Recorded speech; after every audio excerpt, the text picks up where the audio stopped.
The Switch is a podcast about ideas and experiences that change our minds. I'm your host, Chase Harris, joined as always for this episode by my co-host, Alex Berner. This is Outwitting the Devil Week 3. Our principle for this week is decide definitely what you want from life, then create a plan for attaining it, and be willing to sacrifice everything else, if necessary, rather than accept permanent defeat. Now we start the episode talking about last week's exercise, followed by this principle, our discussion, and this week's exercise. We even do a 5-minute version of this week's exercise in the episode to prime you for the work that you theoretically should be doing the rest of this week. The Switch is a podcast produced by Mojo Filter Media. That's our audio company. We specialize in audio production for interactive media. Find us at www.mojofilter.media. This is also a Patreon-funded podcast. If you'd like to support the work that we're doing here, head on over to patreon.com/switch_podcast. Thanks, Shrikant. So I got a little bit of feedback from last week, and we're going to do, in 2 minutes or less, a quick summary of Outwitting the Devil for anyone who has not read it yet and is just joining us for the very first time. This is a series. However, you're welcome to jump in at any point in time. Don't feel like you need to catch up. Quick overview. Outwitting the Devil, written by Napoleon Hill. He was the author of Think and Grow Rich, which most people know that's what he's really known for. Outwitting the Devil was another project. Now, Think and Grow Rich is all about what it sounds like. It's success principles for how to grow rich. Outwitting the Devil was a result of Napoleon Hill's study of failure, and it's presented as this interrogation of the devil, where the devil divulges all of his secrets about how he causes people to do what he calls drifting. Now, drifting is anything that takes you away from your purpose in life. He says the cure to drifting is definiteness of purpose, and lists a bunch of principles that lead you away from drifting. This is what we're working on every week, is this list of principles. And we're working on it arbitrarily out of the order of the book. This week is week 3, which puts us on our second principle. Did I do that math right? Yes, because the first week was a recap of the book. Now, there are exercises associated with each of the weeks that we're studying these principles. I would encourage you to go back and just look at the descriptions of the exercises for each week and commit 5 minutes to each exercise to catch back up. For example, the very first exercise is to get a good overview picture of the book. Each exercise is also scalable. It's the kind of thing where if you've only got 2 minutes to dedicate to it, you're going to get something out of it. But the more time that you do put in, the more you'll get out of it. So the exercise for last week is what we're going to start with. If anybody has completed the exercise for last week, please put it in the chat. If you're willing to talk about it, that's great. Put that in the chat as well. Alex and I are going to go over our experience doing the exercise real quick. Then anybody who did the exercise from last week can chime in on their experience, and we will move on to this week's principle. And today we're going to be trying something new. We're going to do the exercise live in 5 minutes or less. So last minute prep. If anybody does not have something like paper and pencil or a notebook or something where you can take notes and follow along with the exercise at the end, make sure that at some point in the next few minutes, you have that available to you. All right. So Alex, are we ready to get started? I think we are. Cool. So the exercise for last week was this. We were working with the principle, do your own thinking on all occasions. The fact that human beings are given complete control over nothing save the power to think their own thoughts is laden with significance. So again, do your own thinking on all occasions. The exercise was to look at some thoughts, maybe beliefs that you have, and analyze them using the following metric. Number 1, valence. That's emotional. It means, is this a happy thought or a sad thought? Is this a preferred thought or a dispreferred thought? A good thought or a bad thought? Whatever is the most salient for you. Value. Is this delivering you value in your life? Is it moving you closer to your goals, or is it distracting you? Number 3, source. Where are you getting this thought from? Have you inherited it from other people? Did you come up with it yourself? Is it your insecurities and your subconscious mind speaking to you? And last is counterfactual thinking. I'm not going to go into counterfactuals today. You will see a couple of examples of how people interpreted the counterfactual thing, but go back to last week to hear about counterfactuals in detail. So, Alex, you want to start us off? Sure. So my first thought was, and belief was, honesty is more important than conforming or comforting. And the valence of that is preferred. It's something that is, to me, it's not either good or bad, but it provides a consistency to my worldview, which is assuring and simplifying. With value, does it deliver value? Yes, it helps create trust in my relationships, and it offers, as I mentioned, a consistent strategy to confront tricky interpersonal situations. But it also assumes that everybody is in a psychological space to be able to absorb it. The source, so how I believe this and why, is primarily from Sam Harris's book, Lying. He really sold me on this idea, particularly through a lot of the real life examples that resonated with me. Those conformed to my intuitions about social interaction, but it expanded what I already thought about lying to even be white lies and believing that those are almost always bad. Lying deprives people of another viewpoint of reality, therefore treating them like children who can't handle the truth. And this goes against my intuitions about how I want to interact with other people. Another reason I believe this is because that I believe Sam has a strong epistemology, and I trust his methods for assessing life morals.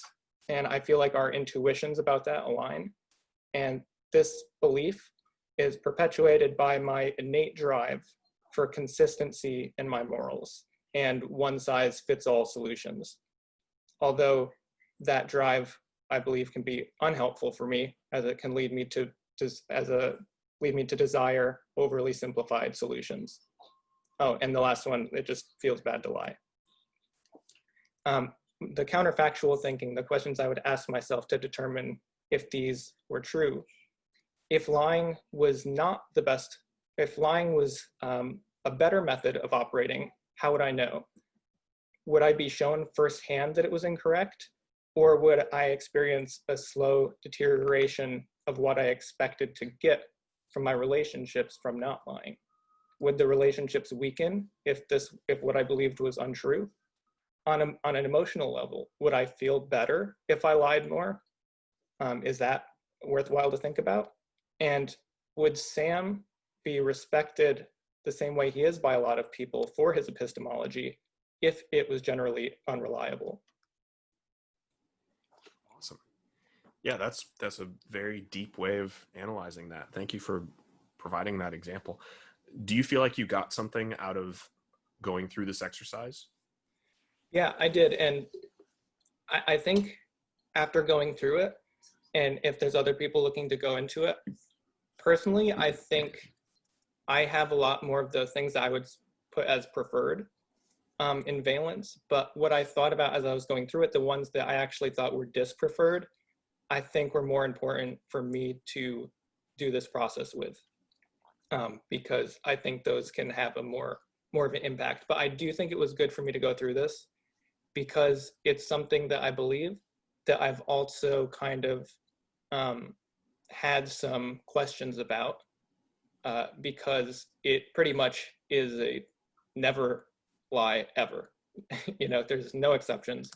And I do think it's important to analyze that, believing such a strong principle. And I feel like it kind of reinforced what I already thought, but if anything, I do feel a little less sold on it. Okay. Interesting. Yeah. I think one of the things, and I'll go through mine as well, but one of the things that I noticed when you were talking about this is the more you describe it, the more it felt to me like you were zeroing in on more like a proper confidence in your idea, where, if you held this idea like very, very confidently, 99% confidently, then maybe you're zeroing in on a more appropriate 92%, right? Or if you were not confident enough, you were, dialing that up. You were getting into the right range in confidence. And I had the same intuition when I started to go through this exercise, that even something that's a preferred thought, I'm going to be more comfortable with my confidence level in believing that thought as I analyze it using this metric. Now, that's not to say that this metric is perfect. Of course, there are probably ways to improve it. We can potentially go through that, but I think this is a useful way of thinking. All right, so let me go through mine. Sorry, did you have a quick comment? I think what I think of when you mention that is I feel like it needs to be discussed with other people to point out some of the flaws in this, some of the things that don't come up, because although I do think there's a huge value in going through this alone, because the whole idea is about using your thinking brain and just assuming. But I do think there's an important interaction when it comes to communicating with other people to expose those weak points or blind spots. Yeah. Cool. All right. So my thought, quote, "I'm not qualified to be working in the communications coaching job that I have. It's a departure from my chosen field of expertise." Now, just a word of warning, if anybody who's involved in me doing that job hears this, stick it out through the analysis. So, valence, number one, that's a dispreferred thought. I don't like feeling that thought. I'd rather not feel unqualified for a job that I have.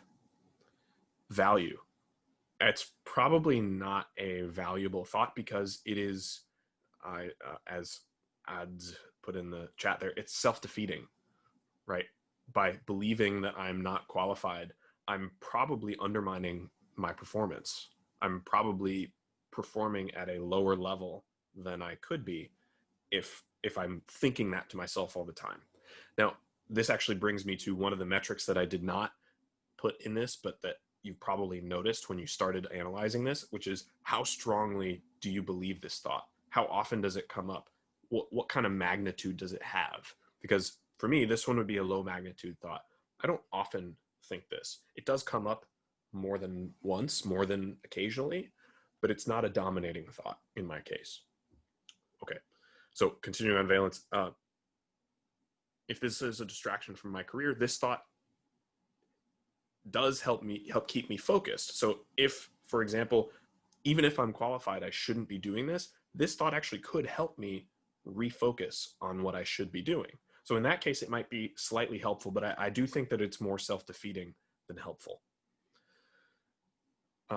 Because it may blind me to the growth potential that is there, and the job may lead to more things that can also be fulfilling that I'd be good at. So anyway, I think the source of this thought is essentially my surprise at being offered the position. Even though like some of my credits and my skills line up with this, it's not something that I was seeking or had really considered pursuing until it came to me. So I think in that sense, that sort of sense of where did this come from is leading me to doubt my position there. And then the counterfactual part, I laid out some counterfactual statements to answer the question, if in fact I am qualified for the position, how would I know? How could I tell? So number one, I would probably be receiving good feedback from my coworkers, which is true, I am. I'd probably be receiving good feedback from clients, which is true, I am. I would be receiving opportunities to expand my sessions, to grow in this field, which is false, I'm not. So that's the one piece of evidence that confirms what I'm thinking so far. And then I would have a sense of confidence about my work, which is sometimes true. I do, especially coming off of a good session, I do feel confident that what I'm doing is useful, it's helpful, and that I'm qualified to do it. But the fact that I even have this thought in the first place means that sometimes that's false, that I don't feel confident in it. So that's my analysis of that thought. And again, it's helped me hone in on how confident I should actually be in that thought. So Alex, any feedback on that? Yeah. Do you feel like you have a predisposition for feeling this way about other things you do? Yes. I think yes. Do you feel this way about something that you know you have an expertise in your primary field of study? Mm-hmm. Um, that's interesting. Probably to a greater degree, actually. So you feel less confident in what you know that you feel worse about the thing that you know more about. Yes. Okay. I think that seems to line up with a lot of I forget what that like principle is, but the more you know about something, the more you feel like you don't know. Yeah. I forget the name of it too. There's that curve of confidence where the more you know, the less confident you are. Somebody else brought up in the chat imposter syndrome, Mm-hmm. and yeah, that's a little bit of what I'm feeling there. I think imposter syndrome tends to describe more like when you have success, feeling that your success is undeserved. I think this is maybe related to that. Like there's a Venn diagram, um, but I don't think it's exactly imposter syndrome. One of the things that I feel that when I start something new is when I compare it to my primary area of expertise, I see how different my level of knowledge is. Just I do not if I don't understand something at the intuitive level, I feel like I don't know what I'm talking about. Even if in a, work structure, I know enough to be confident in my job, I don't feel like I know enough because I'm always comparing it to that thing that I've been studying for decades. Yeah. All right, cool. Are you ready to move on to having some people who completed the exercise talk about what they got from it? Yeah, absolutely. All right, so the only person who posted so far in the chat was Maritza.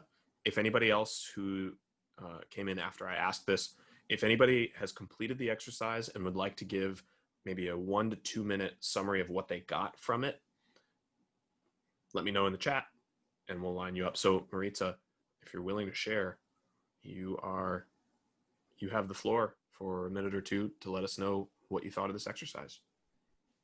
Okay. So I do have to say that I kind of really hated it. And I have about 1,000,000 thoughts going through my mind all the time.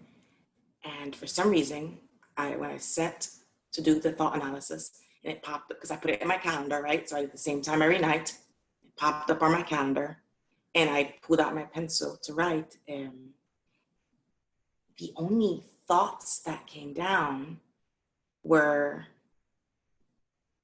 negative personal ones.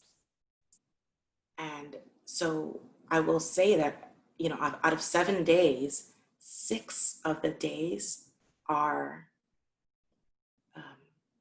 dispreferred thoughts in the valence section. For the sources, I struggled because my initial thought that the source was within me. So I had to pause and think a little harder to consider from whence it came. I will say that I really wish I had watched the video you guys posted earlier before I started the exercise. I actually didn't watch the video till today after I finished, right? And it was Jordan Peterson. I didn't realize it was going to be Jordan Peterson. And it clicked. The entire week I'd been doing this exercise and I didn't actually believe in it. Like I didn't quite understand what I was supposed to get out of it. And for some reason, hearing it through Jordan Peterson's framework made me think of the preface to his book, Maps of Meaning, where he himself is going through something and he says, he has an inner voice that says, oh, I don't really think that. That's not really my thought. I didn't really think that. Why am I thinking these things? And that revelation made him more inclined to be cautious when speaking and to ensure that what he said had meaning. And I think that's what I got out of this exercise. In going through the 4 steps and analyzing the thoughts that came to me, I found that I often throw away or ignore and don't address those dispreferred thoughts because I do tend to prefer speaking with caution and speaking with meaning. So in general, those dispreferred thoughts don't get a voice. But sitting down and writing them down in this 4-step analytical format gave them a voice and a mechanism for throwing them away, as it were. And I thought, in the end, I thought that was valuable. Awesome. Thank you. That's great to hear. Thank you for giving your feedback on it. And I'm glad that you were able to find some use in it. Cool. Next up is Stephen, followed by Joe. Stephen, you've got the floor. Hi. Thank you, Maritza. Yes, thank you. So as background, I'm pretty tough on myself, pretty negative about my confidence. But the balance and the value part seem very obvious, that, you know, whether something is going to be good for you or whether it's bad for you. Also, I have a history of reacting to or letting other people reacting to other people.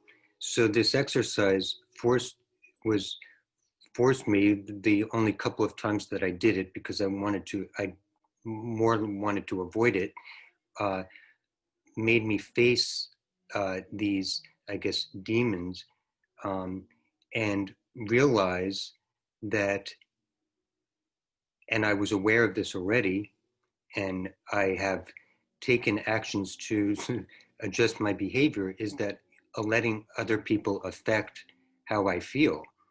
And I think the purpose, at least I was wondering, well, what's the purpose of this exercise? And I thought, well, maybe it is to figure out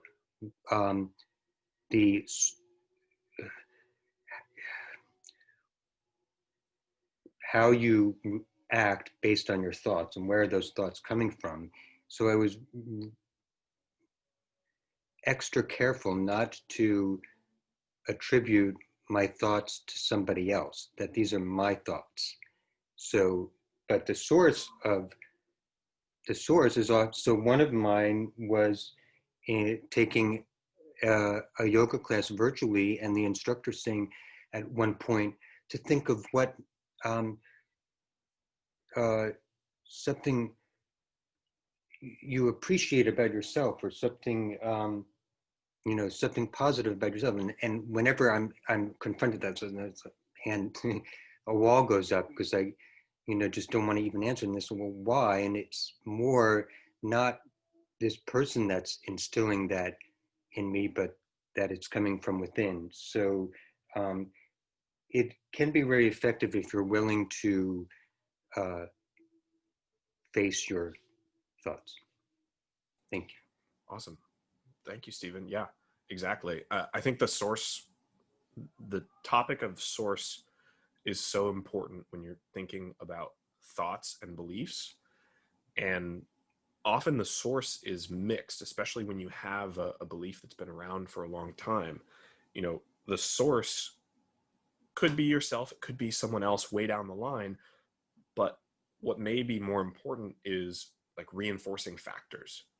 If a long time ago you were told there's something wrong with you, and then you tell yourself that over and over and over and over, and that accumulates more than the original thought. Like, just going through that exercise of thinking about where did this thought come from is so valuable. So yeah, thank you for sharing that, Stephen. I appreciate it. Joe, you're up. Yeah, I'm going to be very brief here, but that was actually something that I had experienced as well is the idea of the original thought. Where is it coming from? And you kind of start to identify the root of certain traumas, I'll just say. And so the idea that I did have a lot of negative thoughts, in the course of doing this exercise. I did it for the first few days. The one thing that was really interesting is the counterfactual aspect of it, because there's not a lot to justify my thoughts, and some of them some of them were very personal, so I won't go into detail, but the counterfactuals were eye-opening because I couldn't prove my thoughts to be true. And what it was a little bit overwhelming in that process is, what do I need to do to change my thoughts? And the thing that I kind of recognized, which felt, and I'll share this, a little overwhelming, is that I just need to take more action on actually overcoming my fears. So that aspect of Napoleon Hill's book actually came out in this process. I had, detailed written notes about that, because I made a journal entry just about that in particular. That if you can overcome your fears with the counterfactuals. So, that many of the things that when you're discovering what is true, they're just not. And I think that it's a powerful tool in that regard, but I can honestly say that it's a very painful tool. And, so how often I use it, I don't know. But it's valuable, and it did teach me something about myself, in that I just need to do something. It'll prevent me from avoiding things that I wouldn't otherwise, maybe, because there's just simply things that aren't true that I now know. So I found the counterfactual part to be the most important part. The source, in certain cases, was not necessarily always clear to me. I mean, so that was, that was a little bit more difficult, whether it was my conscious or certain. Well, actually, no, that's not true. Sometimes the subconscious was pretty clear, but anyway, I'll leave it at that. Cool. Thank you, Joe. Yeah, I hadn't even thought of the relationship between counterfactuals and fear. And I think that's an important thing to be aware of. I'm going to think a little bit more about that. But the comment about actions, like, I love this. I mean, actions follow your beliefs, but often those are,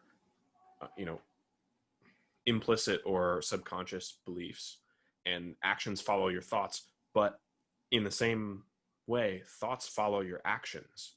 And so, wherever you start, it really is important to get your thoughts aligned so that you're taking proper actions. However, if you're having certain thoughts and you need to act first to overcome them, things like fear, like, often action is first. I'm a big fan of Jocko Willink, and Jocko has this awesome. He did this Q&A session. So for anybody who doesn't know, Navy SEAL, leadership trainer guy, extreme ownership. I'm not going to give more than that. Has an awesome podcast. I'm enough of a fan. It used to be back here, and you can look in earlier podcast episodes. Now it sits on my desk. I have a mug, a Jocko mug that says "Get After It." But he's got this awesome thing where he was answering someone's question of what's the first step to overcoming fear.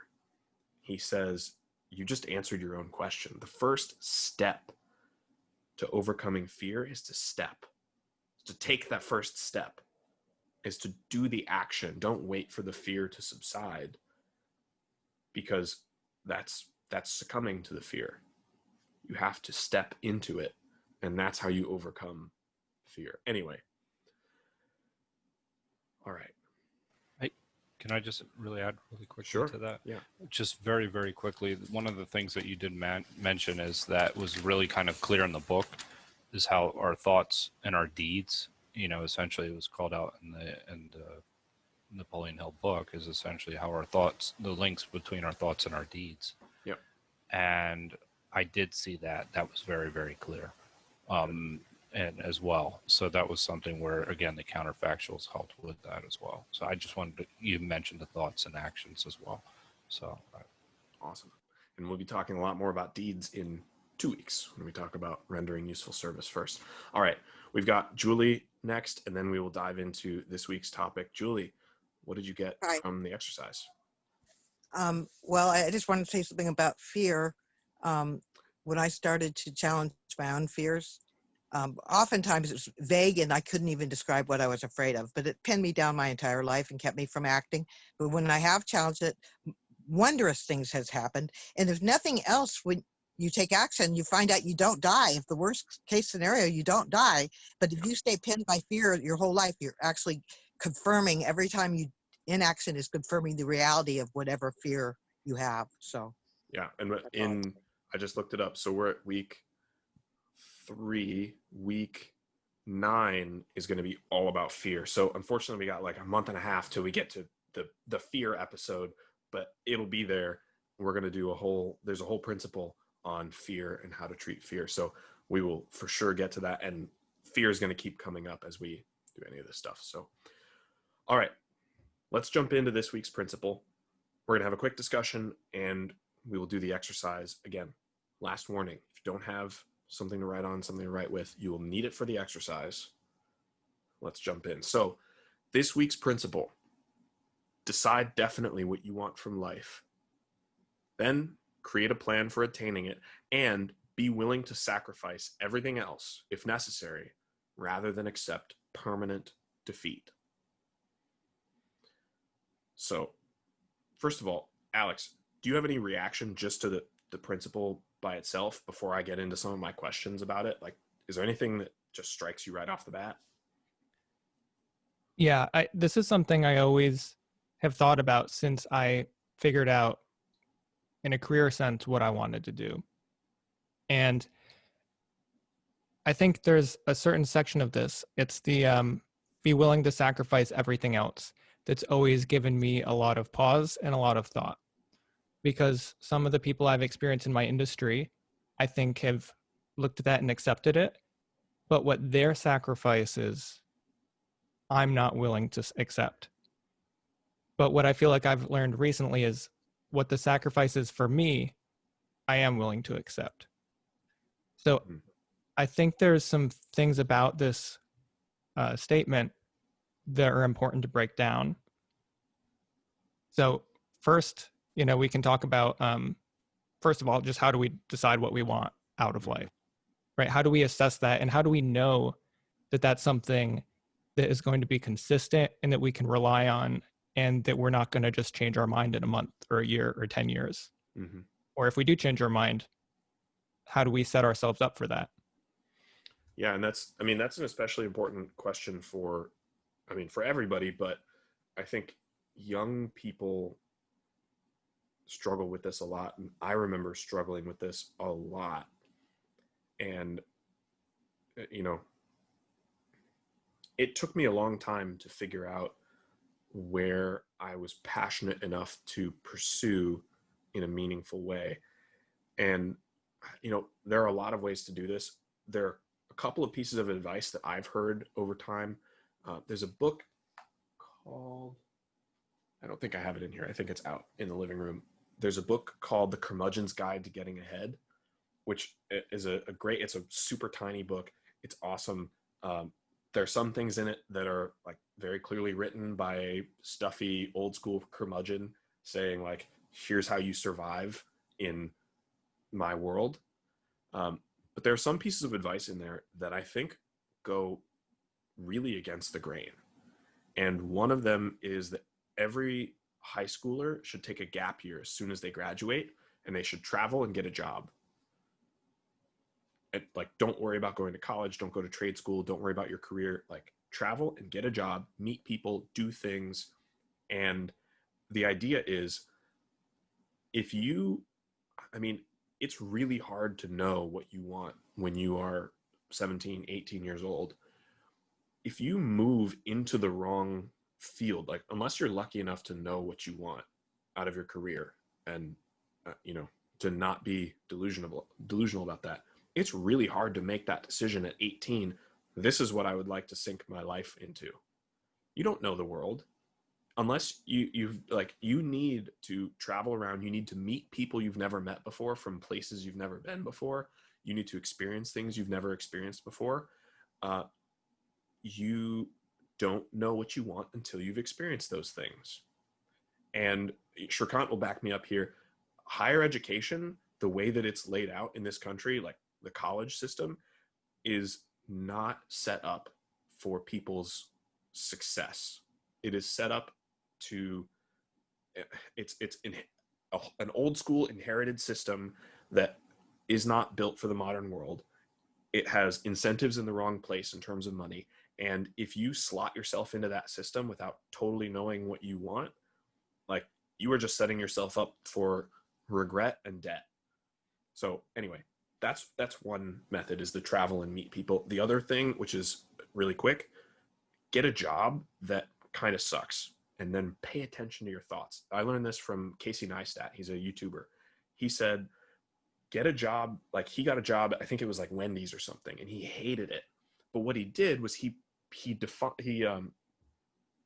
attention to what he was thinking about when he was at work doing something he hated. Like, what were his fantasies about? What was he dreaming about while he was there? Because it was such a raw environment where you were not distracted by things you kind of like. It's just, this is awful. I'm washing dishes. I'm flipping burgers. I'm doing whatever I hate. Let me pay attention to the things that I'm dreaming about, that I want to get out of life. And that's where, he sort of figured out that. Yeah, and I just want to back that up for 2 examples. I feel like that was the path I needed to really feel like I was willing to sacrifice everything I needed to for what I wanted to do. It's only when I went and worked in a job that I really disliked and just watched myself be pulled back to a certain path, and just over time getting back to that, just by nature, not even necessarily by decision, but just slowly gravitating back towards it, and then really understanding whatever all of these other things I could do will be pulled back to that. And it doesn't need to be narrow. It can be a wide path, but it needs to be going that direction. And just the other thing to back up what you said about the gap year, my dad was a college professor for like 30 years, and he always said the students that did best were the older students who came back after doing something they hated. They always valued what they were learning and cared about it and were more successful in their careers. Yeah. Amazing. I think deciding what you want out of life it's so important. And now, for people who have passed that decision, I mean, we're talking a lot about career, but you can make this decision at any point in your life to decide what you want out of life and move forward from there. For people who have had a career, who are maybe not, coming out of high school into college, like, deciding what you want out of life is hard. And then the other part of this is life's price. I mean, for me, like, what does it mean to sacrifice everything else? If there's something that you're not willing to sacrifice, does that mean that you haven't properly described what you want out of life? Like, that's what I would think. Or is it more a matter of not having the right balance between sort of discipline and proximate desires? If what you've decided you want out of life is to be healthy and fit, and you also want a pint of ice cream, like, I think those are different wants. It would be hard for me to say what you want out of life is both to be healthy and fit and to be able to eat a pint of ice cream. I think that's what the sacrifice, I don't know, maybe there's got to be some form of clarity there somewhere. But what does it mean to sacrifice everything else? How do you determine what life's price for what you want really is? Exactly. And what are the necessary sacrifices? And one of the things that I was thinking about was the element of creativity in paying life's price. Like, somebody could, just like spin the wheels in what they thought was sacrificing to pay life's price for what they wanted, but it could have been just an inefficient way of getting there. So I think there's an important element of being smart and using your thinking mind, thinking your own thoughts, and really figuring out how to get there efficiently. Because obviously the whole point of this is you can't avoid paying life's price. But I don't think that has to be a universal. Some people will have to pay a lot less for certain things. For the same goal, some people will have to pay a lot less because maybe they don't have as much they need to sacrifice, or maybe something to them is not a sacrifice. So I think it takes a lot of thinking and thinking over time. And what I feel like has helped me with this is journaling and watching the things that pop back up. Like you said, like the person with the pint of ice cream. For me, it's other things, but when those keep coming up, I think they need to be assimilated into what you want from life and then merged. And if that means slightly bringing down what you want and the other thing you were focusing on, but it's true to you, I think that can be a necessary restructuring. Yeah. I think, there is also something to be said for reaching for an unattainable ideal, like without bringing those things down and sort of demanding the highest level of everything while integrating those things. Because I think that even if you fall short of your ideal, it gives you a place to aim, right? If you have too low of a quote unquote ideal self, you reach that bar, then I think you set yourself up for complacency, which will kill you. So anyway, I think it's about time for us to move on to the exercise. We'll see if we can do this in 5 minutes. The thing that I'll say about this exercise, I ran one of my friends through this week. He called me this weekend and said, "Hey, there's some stuff going on in my life. I would love some guidance from you." And we ran through this exercise in detail. He's probably spent now maybe 2 hours doing this. And I think it's really, really clarifying. So I recommend spending that amount of time on it. That's what I'm going to be doing this week. But just so that we're clear, let's do the 5-minute version now, and then we'll branch off into breakout rooms. So on your piece of paper and pencil or typing notepad that you've gotten out because I asked you to 3 times, first thing we're going to do is we're going to set up a description in detail of your ideal future self. Now, for me, this is going to look like a D&D character sheet, right? It's going to be very bullet pointed, fragmented. It's not going to be prose. It's going to be bullet points and like almost looking like statistics. For some people, this may turn out more like prose, where you've got paragraphs describing, maybe in a story sense, what your ideal future self looks like. But you're going to do this in 2 ways. First, think of a character that you admire. Could be from fiction, could be reality. Captain Picard. And describe some of the traits that you admire about that person that you would like to embody. Right, so that's the first step. And we're going to go through this quick because we're going for 5 minutes. Worst case, like I said, you can complete this later this week. You should be thinking of a set of characters. But for today, just pick one and pick a character trait that you admire. And write it down. Take the next 10 seconds to do that.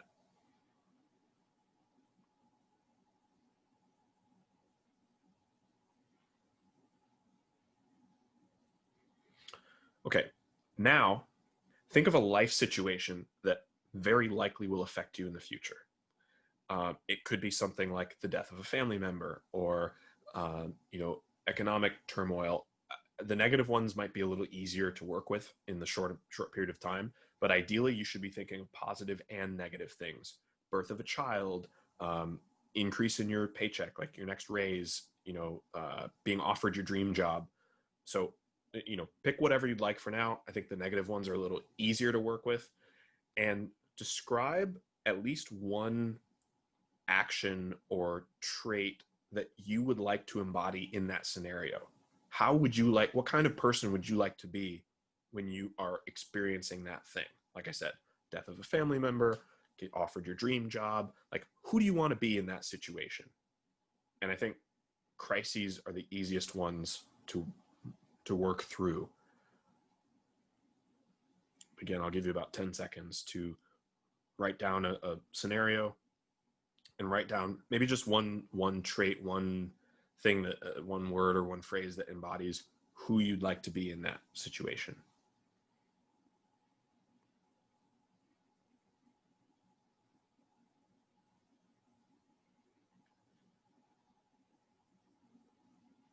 I see everyone writing furiously. It's excellent. All right. A couple of heads came up. All right. So now these traits are traits of your ideal self. So you're going to transfer to your character sheet or your master list these traits, these ideals of who you would like to be in that situation, and the character traits of somebody that you admire, that you would like to embody. This is going to be the foundation of your character sheet, so to speak. And I'd like you to add some other things in there that might matter to you. Things like, where does your ideal future self live? How much money do you make? Or what's your net worth? What kind of work are you doing? What kinds of hobbies and habits do you have? You know, this is what you should build this out to. If you have any ideas right this second, feel free to start writing them down, but I'm going to keep going so we can fly through this, because we really are doing the 5-minute version. And I think you'll see what this can expand into. And I hope that you spend the rest of this week doing some work on this. So those are just 2 examples of how you should build this character out. But think of some other ways throughout the week to build out this ideal future self. Because here's the thing, you will become your future self, ideal or not. And the only way to become your ideal future self is to understand where you're going and not stumble into it, to be deliberate, to get from life rather than getting through life, as my friend John says. Now, steps 2 and 3 are a little simpler, and we'll do this in the last 40 seconds here. Step 2, identify the gap between you right now and that person that you are filling out. What's the difference? If your ideal future self is meditating 6 days a week, how often are you meditating now? What's the difference? And then lastly, identify the steps that you need to take to close that gap, and what are the things you need to sacrifice to get that out of life. So that's the task for this week. I've explained it in 5 minutes. Hopefully you have begun it in these 5 minutes. It is an ongoing process. But that's the exercise for this week. I hope you enjoy it. Thank you for listening to the Switch podcast and participating in our Outwitting the Devil series. Again, this was week 3. Decide definitely what you want from life, then create a plan for attaining it, and be willing to sacrifice everything else if necessary, rather than accept permanent defeat. Alex, do you have any closing thoughts? I just think this is a important thing for me, because I do feel like without a clear goal, and then this after that, breaking down how do you get there, I do, for me, I feel like it's hard to remember the importance of those daily habits, because that second part for me is all about what I'm doing each day, even if it's 5 minutes. Excellent. All right. Thank you, everyone. Have a great time in the breakout rooms. Good night.